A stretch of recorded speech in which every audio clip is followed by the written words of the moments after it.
Take a look at this tweet. 3 games for the Browns. P.J. Walker is completing less than 50% of his passes, 1 touchdown, 5 interceptions. They're 2-1 in those games. It's not winning football. I knew all of that, but when you look at that and process it, it's really hard to look at that production that you're getting from the quarterback.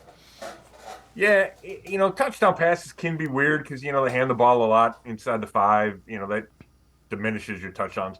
But the under 50%, and he threw, 4 straight incompletions at the end of that game at least. The 3 on the last drive and then that interception.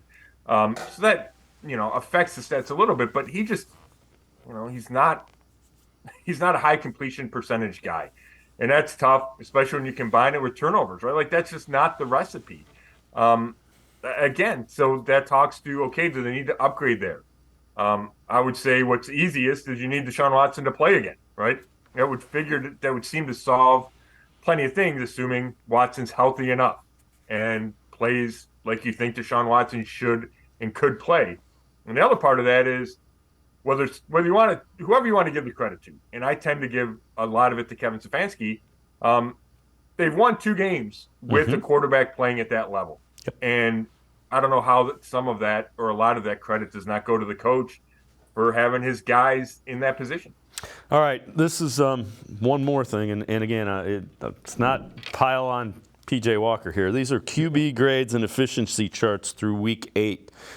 X-axis, so across, is the offensive grade for PFF. Y-axis is the EPA per play. P.J. Walker is it's not good. And, as I'm watching that game yesterday, Scott, I'm thinking, watching P.J. Walker is a lot like riding a roller coaster at Cedar Point. You're kind of looking over the edge, and then you go down the thing, and it's like, man, that was not what I expected. And there are some highs that are kind of high, but the lows are like, ooh. Yeah.